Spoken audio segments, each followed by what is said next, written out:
Oh, goody. All right, what's going on, everybody? Zombies here again, and today we're back with another Marvel Snap video. So today, new season just dropped, and we have some interesting new news about some of the things that are going to be coming to the game in October. First up, we have a little bit of an update on High Voltage. So covered this in the announcement video, but we got a little blurb here in the blog talking about some stuff we didn't know before. So High Voltage is a limited time mode that makes the world's fastest collectible card game even faster. In this mode, there's no snapping, just 3 turns with more energy and more cards to make even bigger power swings. So we do that. In High Voltage, you start the game with 2 cards and draw 2 new cards each round. On each of the 3 turns, you and your opponent will gain the same amount of randomized energy to try and play out your best strategies. And to make sure it stays fast, certain locations and characters will be restricted, so no playing magic to slow things down. And don't forget, playing High Voltage during this event is the only way to unlock our newest card, Agony, for free. Miss out, and you'll need to find Agony in the token shop as a Series 4 card, available on October 31st. So, main takeaways there, Agony is going to be a Series 4 card if you don't get it in the event. First Series 4 card in forever, I guess that's something worth noting. And then on top of that, we know you're going to be able to start with 2 cards, draw 2 cards a turn.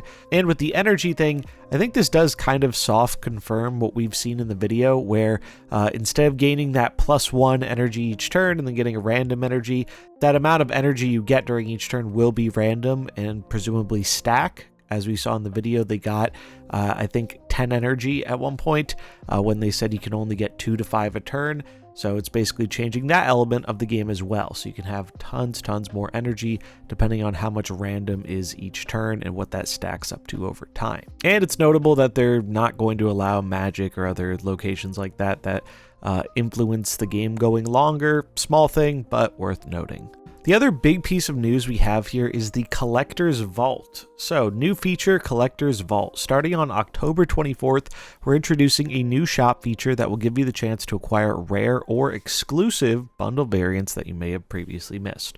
Once the Collector's Vault appears in your shop, you'll see 6 random, unowned, and unique variants for base cards that you already own. The vault opens for the first time from October 24th to the 29th and will come back periodically. For a card to be eligible for the vault, variants must have been bundle exclusives and released at least 1 year before the vault's opening.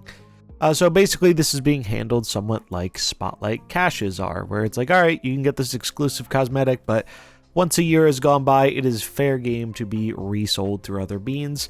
We don't know the prices on this yet. Knowing Second Dinner, knowing what they did with the Spotlight stuff, I imagine the prices are going to be pretty jacked up for this, as they do like to put a high price on exclusivity, so people actually like buy the bundles when they first come out.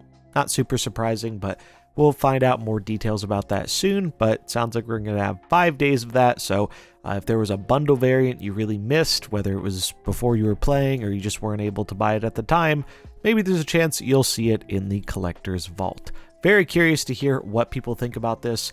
Personally, I like this. I think this is a good thing. I think it kind of sucks if you joined the game a little bit late and didn't have the opportunity to get maybe what your favorite variant is for one of your favorite characters. I think that's kind of lame.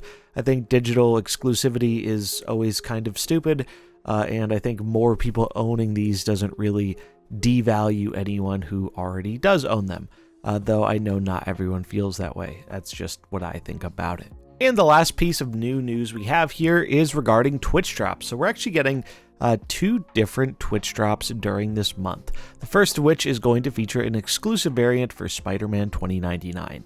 That's going to take place from October 3rd to October 10th and come with the other usual stuff as some boosters and credits.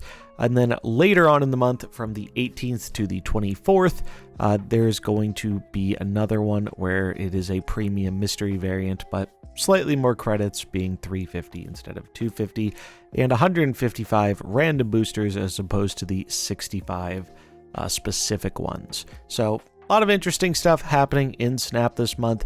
That's just mainly the new stuff. I'll leave a link to this article in the description below if you want to see some of the other stuff like the bundles they're featuring, the community vote, hashtag Team Armor, the second anniversary login rewards that are going to be happening later on in the month, all that good stuff. So yeah, that's about it for the new information we have with the season.